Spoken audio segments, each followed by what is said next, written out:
자, 오늘은 야고보서 5장인데요. 야고보서 5장에는 5가지 주제로 이루어져 있어요. 몇 가지 주제로 이루어져 있다고요? 5가지. 오늘은 2가지 주제를 다루고 말씀을 맺도록 하겠습니다. 첫 번째 주제는 뭐냐 하면, 띄워주시죠. 첫 번째 주제는 부자들에 대한 경고입니다. 부자들에 대한 경고. 여러분, 이 광고 카피가 생각나실 겁니다. 아마 한 10년 정도 된 것 같아요. 부자 되세요. 생각나십니까? TV를 틀면 뭐 드라마도 부자 되세요. 뭐 광고 안에 아마 은행 광고였던 것 같은데 부자 되세요. 카드 광고였는지 잘 모르겠어요. 하여튼 부자 되세요. 이 부자 되는 것이 하나의 트렌드였습니다. 여러분, 부자 되고 싶어요? 가난하게 살고 싶어요? 솔직히 이야기해봐요. 부자 되고 싶어요. 모든 사람이 다 잘 살고 싶습니다. 우리나라는 실제로 참 부자 나라입니다. 굉장히 잘 살아요. 우리나라 안에 있으면 잘 모르는데, 그런데 딱 벗어나서 다른 나라 가보면 우리나라가 얼마나 잘 사는지 몰라요. 비교가 불가능합니다. 여러분, 도로가요 잘 닦여 있어. 잘 닦여 있어요. 제가 작년에 유럽 갔다 왔잖아요. 그렇죠? 유럽 도로 별로입니다. 좁고, 그 문화재 보호한다고 아주 좁고 막 그래요. 교통 체증도 많고. 근데 우리나라 도로, 저는 안동에 왜 저렇게 도로를 많이 닦는지 모르겠어. 안 그래도 길이 많고 차도 얼마 안 다니는데 계속 우회 도로를 닦아요. 우리나라만큼 도로가 잘 돼 있는 곳은 못 봤습니다. 휴게소, 고속도로 휴게소, 우리나라가 세계적으로 깨끗해요. 우리나라 벤치마킹하러 옵니다. 얼마나 깨끗한지 몰라요. 여러분, 요즘 고등학교 졸업하고 난 다음에 대학 안 가는 사람들이 있습니까? 없어요. 다 대학생입니다. 그리고 집집마다 차가 몇 대씩 있어요. 아마 여기 참석하신 분들 가운데서도 부부 차 한 대씩 가지고 계시는 분들도 있죠, 그죠? 집집마다. 여러분, 우리가 이렇게 살지 어떻게 알았겠어요? 옛날에 집에 경운기도 없어가지고 말이에요. 우리 집에는 클 때 경운기가 없었어. 그런데 집집마다 차가 다 있어요. 아이들까지 집 하면 어떤 집에는 차가 뭐 4대, 5대 이런 있는 집도 있습니다. 또 있어요. 우리나라가 잘 산다는 거. 아주 어린 나이부터 한 4~5살 될 때부터 연세 많이 돌아가시기 직전에 어르신까지 다 뭐 들고 있죠? 휴대폰 들고 있습니다. 휴대폰 없는 사람 없습니다. 우리 교인 중에 휴대폰 없으면 제가 하나 사드릴게요. 오늘 예배에 참석하신 분들 가운데 휴대폰 없는 사람 없어요. 아주 자, 이 대목에서 제가 여러분들에게 질문을 하나 드릴게요. 우리가 잘 살고 부자로 살고 편리하게 살수록 믿음이 더 좋아졌을까요? 아니면 믿음이 더 나빠졌을까요? 다시 한 번 더. 우리가 잘 살고 막 이렇게 아름답게 살고 여유롭게 살고 온갖 편리한 물건을 다 가지고 사는데 우리의 믿음이 더 좋아졌을까요? 아니면 과거보다 더 안 좋아졌을까요? 그런 것 같아요, 여러분. 저도. 우리는 다 부자로 살기를 원하고 잘 살기를 원하고 평안하게 살기를 원하는, 편안하게, 좀 편안하게. 그런데 그만큼 믿음이 성장하고 우리의 믿음이 흔들리지 않는가? 그렇지 않은 것 같아요. 그렇지 않은 것 같아요. 어쩌면 부자 되는 거, 잘 사는 거, 성공하는 거, 이런 모든 것들이 영적인 삶에 방해가 되지 않는가? 제가 요즘 그런 생각을 많이 해봅니다. 우리가 잘 사는 데 집중해요. 성공하는 데 집중해요. 근데 그게 영적인 삶에 방해가 안 되냐 이 말이에요. 제가 10월 달에 종교개혁지 갔다 와서 많은 것을 배웠습니다. 목사가 한 번씩 외국에 나갈 때마다 이거 배우러 나가거든요. 종교개혁지를 다 탐방했는데 참 비전을 많이 받았어요. 그런데 그 가보니까 여러분, 독일이나 제가 돌아왔던데 독일, 프랑스, 스위스 이런 나라들은 어떤 나라냐면은 믿음의 본산지라고 했습니다. 종교개혁의 본산지예요. 대단하죠. 그리고 이 나라들이 그 이후에 얼마나 잘 사는지 지금 그 세계에서 탑을 가는 그런 선진국들입니다. 근데 교회를 가보니까 사람이 없어요. 건물은 어마어마합니다. 어마어마해요. 여러분, 그 교회 건물 가보면요, 드레스덴 이런 데서 가보면 교회를 보면 교회 지붕 끝을 잘 못 볼 정도로 대단해요. 근데 그 안에 예배 드리는 사람 몇 명 없어요. 없습니다. 관광 명소가 되었고 문화재로 남아 있어요. 그럼 이게 뭘까? 잘 산다고 믿음이 좋은 걸까? 이런 질문들이 우리들에게 생긴단 말이에요. 오히려 예전에 참 못 살고 어려울 때 그때 하나님 붙들고 기도했던 그런 여러분의 그 신앙의 추억들이 있지 않습니까? 그랬어요. 모이기를 힘쓰고 주 안에서 교제하고 말씀 듣기를 사모하고, 그래서 부흥회를 하면은, 부흥사경회를 하면은 제가 어릴 때마다 월요일부터 금요일 저녁에는 철야까지 했어요. 그때 목사님들 어떻게 목회하시는지 몰라요. 철야하고 또 교회 가가지고 또 설교 준비하고 주일날 강단에 선다는 게 참 지금으로서는 상당히 안 됩니다. 근데 그만큼 한국교회 교인들이 말씀을 사모하고 모이기를 힘쓰고 하나님 앞에 막 열정적으로 나아갔기 때문에 목사님들이 그냥 지금처럼 부흥회 이틀 3일 하고 말 수가 없는 거예요. 금요일까지 꽉꽉 채워야 되는 거예요. 그러니까 그때 막 성령의 역사가 일어나고 말씀을 집중적으로 들으니까 회개하는 역사가 일어난단 말이죠. 요즘은 설교 조금만 길어도 자꾸 뒤를 돌아보시는 분, 오늘 뒤를 돌아보지 마십시오. 제가 누가 뒤를 돌아보는지. 잘 사는 것이 뭘까? 하나님 앞에 잘 사는 것이 뭘까?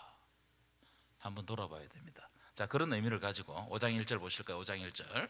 자, 5장 1절 보십시오. 들으라 부한자들아, 부자들아 들으라.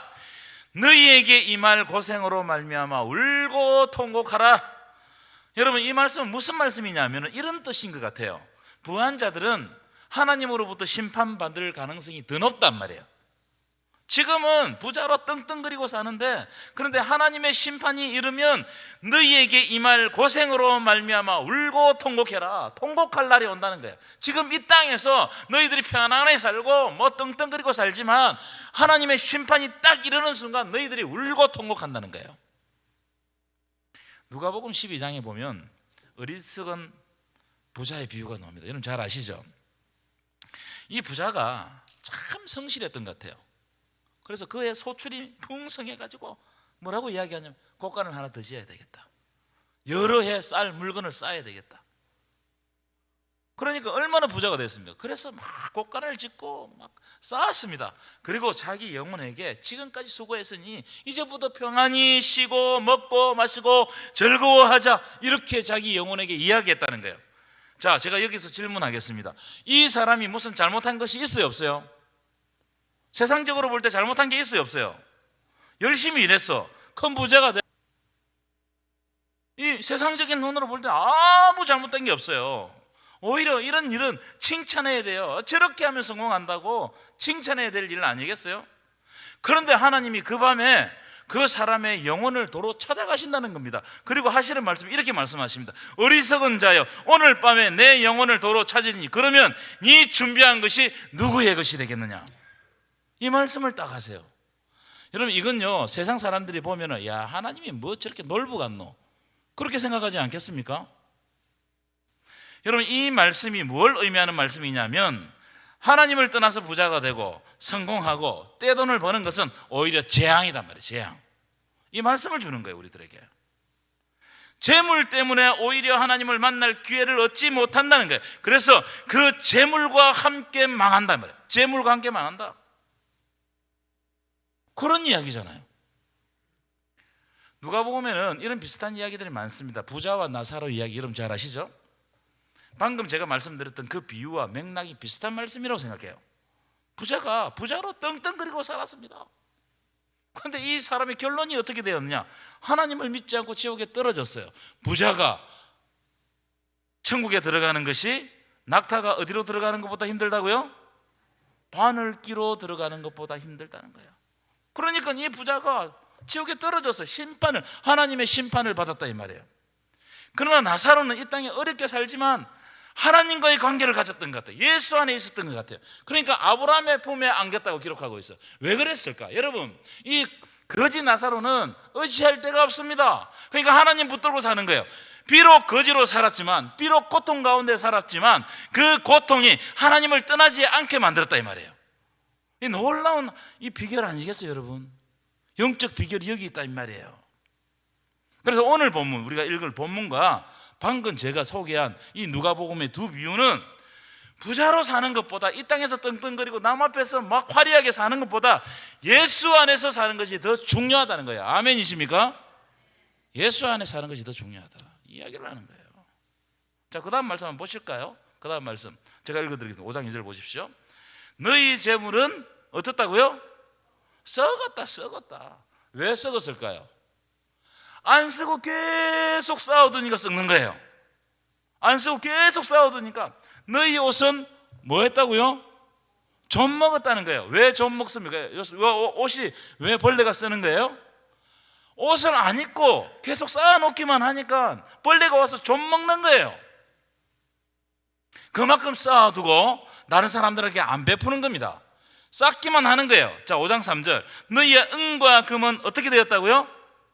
녹이 슬었다. 이것도 안 쓰는 거예요. 계속 창고에 막 갖다 채놓으니까 은과 금이 녹 쓰는 거예요. 자, 그 다음 말씀 잘 보십시오. 이 녹이 너희에게 증거가 될 텐데 불같이 너희의 살을 먹으리라. 너희가 말세의 재물을 쌓아두다. 이렇게 쌓아놓은 재물 때문에 반드시 심판받는다는 거예요. 여러분, 진짜 큰 부자들은 쓸 줄 몰라요. 안 쓰기 때문에 그렇게 되는 거예요. 모으기만 하는 겁니다.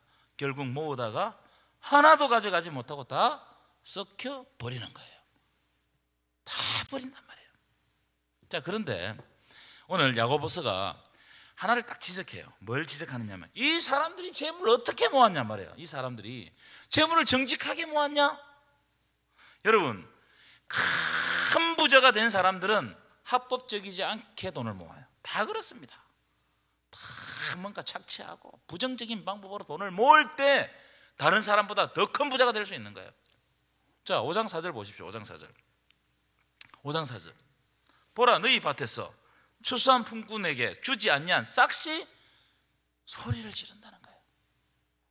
그 추수한 자의 우는 소리가 만군의 주의 귀에 들렸느니라. 이 사람들이 왜냐하면은 여러분, 자기를 위해서 품꾼들을 쓰고 일을 시켰는데 싹을 제대로 안 주고 착취하고 그래가지고 큰 부자가 되는 거예요. 큰 부자가. 그러니까 그들의 타는 소리, 신은 소리가 하나님의 귀에 울린다는 거예요. 하나님이 심판하겠어요, 안 하겠어요? 하나님이 심판하신다는 거예요. 이야기를 하고 있습니다. 그래서 5장 5절 보세요. 너희가 땅에서 사치하고 막 살 것 다 사고 자기를 위해서 아주 화려한 거 쓰고 방종하고 자기 마음대로 방탕하게 살면서 살육의 나라. 이게 무슨 말일까요?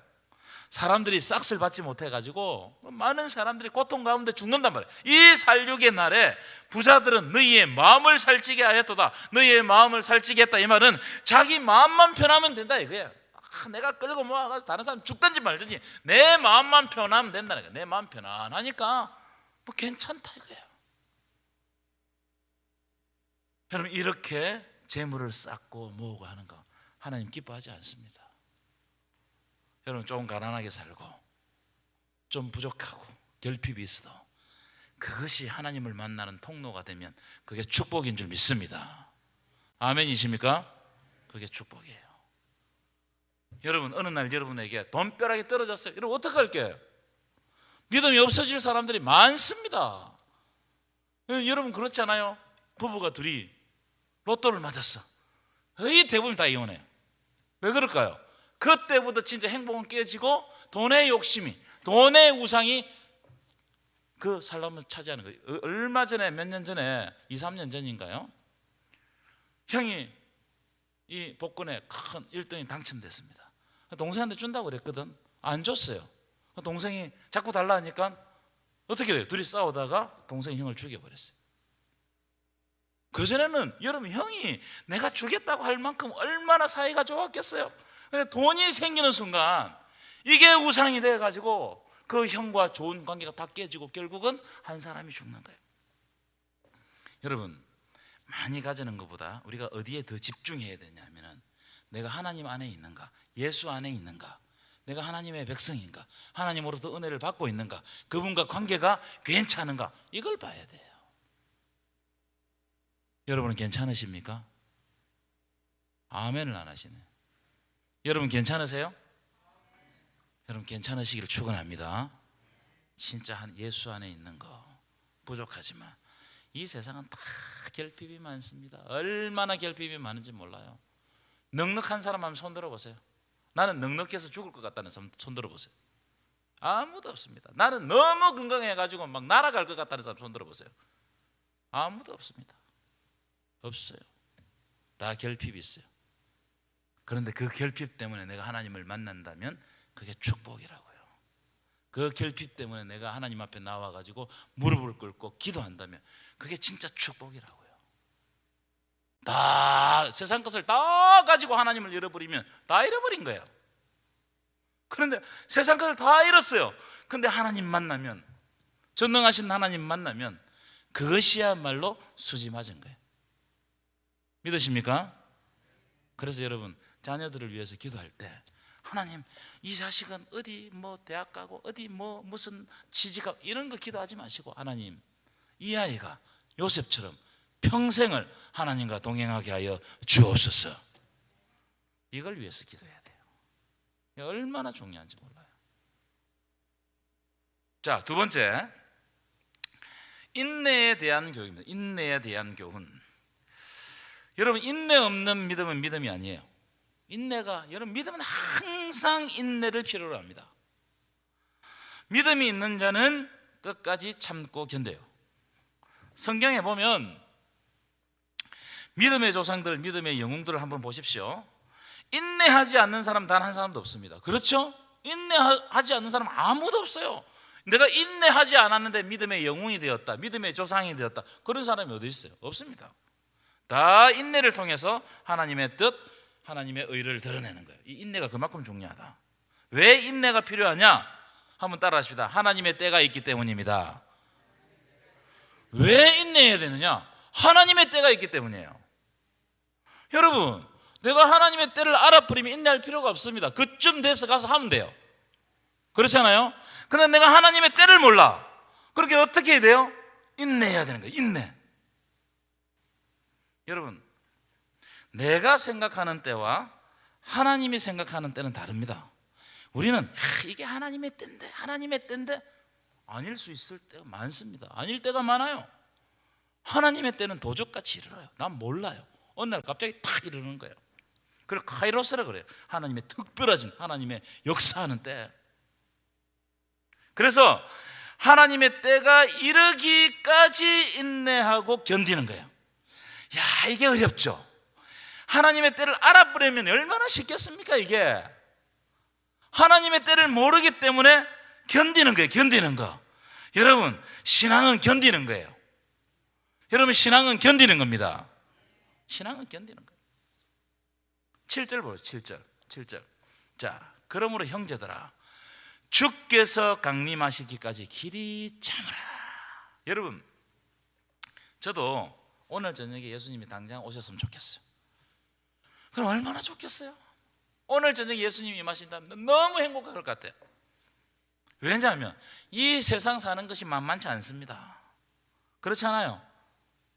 그런데 믿음은 뭐냐 하면은 우리 생각에는 지금 곧바로, 지금 바로 이 시간에 오시면 좋겠지만, 그러나 주님이 오시는 기한은 하나님만이 아시기 때문에 그때까지, 오실 때까지 참고 견뎌야 되는 거예요. 이게 우리의 신앙입니다. 그래서 우리 좀 유식한 용어로, 신학적인 용어로 이미와 아직이에요. 우리는 그 사이에 있어요. 하나님 나라는 이미 시작됐어요. 아직 완성되지 않았어요. 예수님이 오시는 날 완성되는 거야. 우리는 그 사이에 있어요. 그 사이에 있는 모든 사람들은 다 어떻게 해야 된다고? 인내해야 돼요. 견뎌야 돼요. 믿음으로 견뎌야 돼요. 마치, 그 다음 밑에 보십시오. 마치 보라 농부가 땅에서 나는 귀한 열매를 바라고 길이 참아 이른 비와 늦은 비를 기다리나니 너희도 길이 참고 마음을 굳건하게 하라. 주의 강림이 가까우니라. 아멘이십니까? 말씀이 끝나면 아멘 좀 크게 하고 하세요. 아멘으로 말씀을 받고 먹고 이런 사모하는 마음이 있어야 되는 거예요. 여러분, 농사는요 하루아침에 열매 따는 게 아닙니다. 만약에 오늘 씨를 뿌리는데 내일 열매 따면 농사만큼 쉬운 게 어디 있겠어요? 오늘 씨 뿌리고 내일 거두고, 오늘 씨 뿌리고 내일 거두고. 농사는 그런 게 아니에요. 열매를 따려고 하면 농부가 씨를 뿌리고 열매를 맺기까지 어떻게 해야 돼요? 기다려야 돼요. 그 기다리는 동안 무슨 일이 일어나냐? 가뭄도 있고요. 봄 되면 조금 있으면 막 황사도 날라오고 태풍도 있고 장마도 있고 뜨거운 여름도 있고, 이때도 나가가지고 돌봐야 되는 겁니다. 그걸 참고 견디는 사람에게 단 열매가 주어지는 거예요. 이게 여러분 농사 짓는 사람의 기본이다 이 말이에요. 그걸 못 기다리면 농사를 지을 수가 없습니다. 어떻게 농사를 짓겠어요? 가뭄이 들어도 애가 타죠. 막 가뭄이 들면 막 이 농작물이 바짝바짝 말라가잖아요. 그러면 막 사람이 죽을 것 같아. 애가 타요. 그럼에도 불구하고 기다려도 별 수가 없어. 기다려야 돼. 태풍이 오고 막 어떤 때는 막 황사가 치고 이래도 논밭에 나가봐야 되는 거예요. 태풍이 온다고 흔들리면 농사 짓겠어요? 못 짓겠어요? 못 짓는 거예요.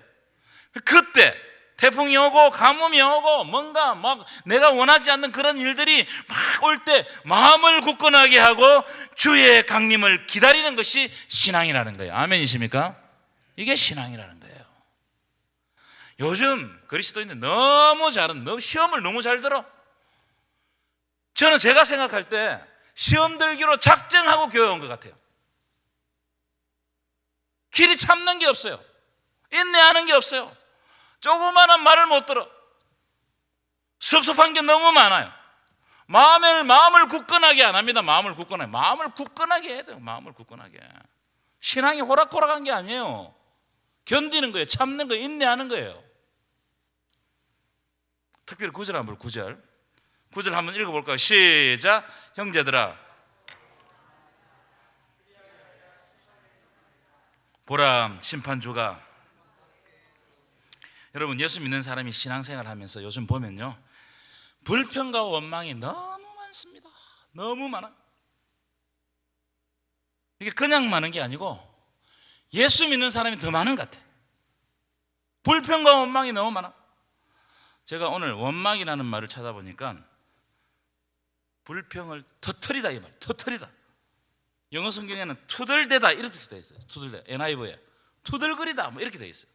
사람이 자꾸 투덜거리는 거예요. 원망하고 불평하면 투덜거리는 겁니다.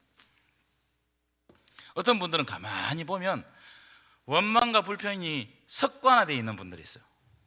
아니 좋게 넘어갈 것도 꼭 문제로 만들어가지고 원망과 불평을 막 하는 겁니다. 그럼 왜 그렇게 원망하고 불평하느냐?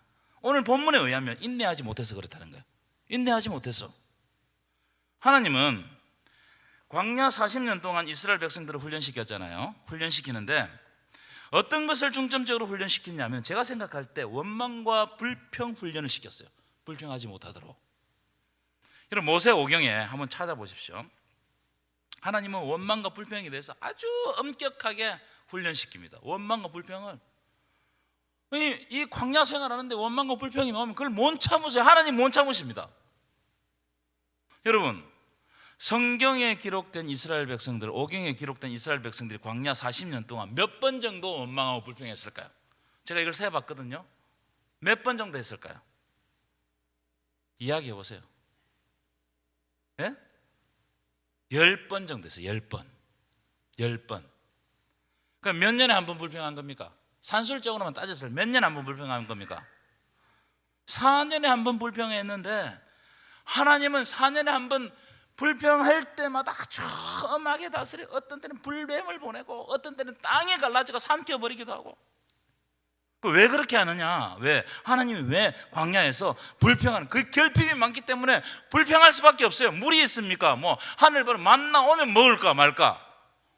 불평할 수밖에 없어요. 그런데 그 불평이 나올 때마다 하나님께서 아주 엄하게 다스린다. 왜냐하면 불평과 원망은 불신앙에서 나오기 때문에 그래요. 불신앙에서. 하나님을 믿지 못하니까, 내가 하나님의 백성인데 하나님을 믿지 못하니까 불평과 원망이 나오는 거예요. 이게. 여러분 가만히 생각해 보십시오. 내 삶을, 내 신앙을 은혜를 충만히 받고 막 뜨겁고 믿음이 흔들리지 않으면 불평이 생겨도 주님 바라보고 인내하며 넘어갑니다. 그럴 때 있어요, 안 돼요? 있어요. 불평거리가 있죠. 교회 생활하고 우리 삶을 살아가면 불평거리가 있습니다. 그런데 하나님의 은혜를 충만히 받고 내 믿음이 든든한 일 때는 그 별거 아니에요. 그냥 넘어가요.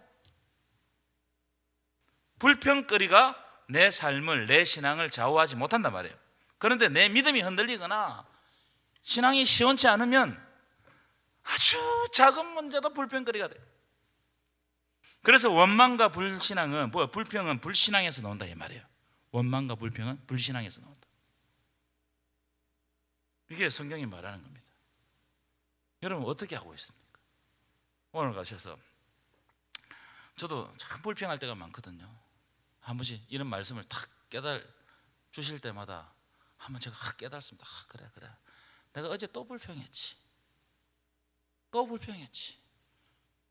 불평하는 횟수를 오늘 숙제 다음 주 오기 전에 하루만 딱 해가지고 불평하는 횟수를 한번 적어보세요. 그리고 감사하는 횟수를 한번 적어보세요. 어느 것이 더 많나? 해볼 필요가 있어. 히브리서 11장에 이런 대목이 있습니다. 제가 이 장면을 참 좋아하거든요. 여자들은 자기의 죽은 자들을 부활로 받아들이기도 하며 또 어떤 이들은 더 좋은 부활을 얻고자 하여 심한 고문을 받되 구차히 풀려나기를 원하지 아니하였으며 또 어떤 이들은 조롱과 채찍뿐만 아니라 결박과 옥에 갇히는 시련을 받았으며 돌로 치는 것과 톱으로 캐는 것과 시험과 칼로 죽임을 당하고 양과 염소의 가죽을 입고 유리하여 궁핍과 환난과 학대를 받았으니 그 다음이 중요해요. 이런 사람은 세상이 감당하지 못하느니라. 얼마나 큰 불평거리입니까? 그런데 이 사람들 불평하지 않았다. 믿음으로 이겼다는 거예요. 인내로 이겨냈다는 거예요. 그러니까 여러분, 그분들의 신앙이 우리들에게 아직까지 이어지는 거예요. 그분들이 없었으면 우리가 신앙을 가질 택이 없어요. 그분들이 인내로 자기의 삶 가운데 있는 모든 불평과 원망거리들을 감사로 만들어서 하나님과 교통하고 하나님과 교제했을 때 그 신앙이 지금 우리에게까지 오게 된 거예요. 이게 실로 놀라운 일입니다, 여러분. 불평을 많이 하는 신앙이 전수되겠어요? 아니면 불평거리가 있음에도 감사하고 이겨내는 신앙이 전수가 되겠어요? 어떤 게 전수가 되겠습니까? 생각을 해보세요. 맨날 신앙생활 하면서 불평하고 막 좌절에 빠져있고 절망에 빠져있는 그게 신앙이라고 할 수 있냔 말이에요. 그런 신앙은 사람을 보고 안 닮습니다. 야, 내가 네 하나님 그렇게 믿을까? 내가 안 믿는단 말이에요. 하나님을 믿으면서 불평, 원망에 빠져있고 절망에 빠져있으면 누가 하나님을 믿겠어요? 그런데 이분들이 엄청난 결핍, 원망, 불평, 다른 사람들이 볼 때 그렇게 예수를 믿냐? 어떻게 그래 예수를 믿냐? 그럼에도 불구하고 그것을 감사로 받아들이고 하나님 앞에 신앙으로 나아가서 그 사람들의 후손들이 그 신앙을 본받아서 내가 예수 믿기로 결단하는 거예요. 다르거든요. 삶이 다르단 말이에요. 그 인내하는 삶이 달라요. 여러분 어디에 속합니까? 그리고 10절 11절 볼까요? 10절 11절 우리 한번 읽어보겠습니다. 시작. 형제들아,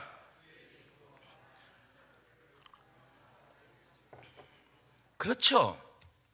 우리의 선지자들, 우리에게 말씀을 전해준 자들은 고난과 오래 참았어요. 이걸 본 삼는 거예요. 본. 여러분은 여러분의 후손들에게, 후배들에게, 여러분의 자녀들에게 본이 되십니까? 본이 되시기를 축원합니다. 이 중요해요. 11절 읽겠습니다. 시작. 보라, 인내하는 자를 우리가 복되다 하나니 너희가 욥의 인내를 들었고 주께서 주신 결말을 보았거니와 주는 가장 자비하시고 긍휼히 여기시는 이시니라. 자, 지금 야고보 그 선생님이 하고 싶은 말이 뭐냐면은 인내하면 그래 인내하다가 막 고통만 당하다가 죽느냐? 욥을 보라는 거예요. 욥을. 누가 욥을 그렇게 고통을 받았지만 누가 욥을 저주받았다고 말하느냐? 복되다 말한다. 복되다. 욥이 복되다고 말하지 않느냐? 너희가 욥의 인내를 들었고 주께서 주신 결말을 보았지 않았느냐? 하나님께서 가장 좋으신 것으로 자비하심으로 긍휼로 그의 삶에 베풀어 주신다는 거예요.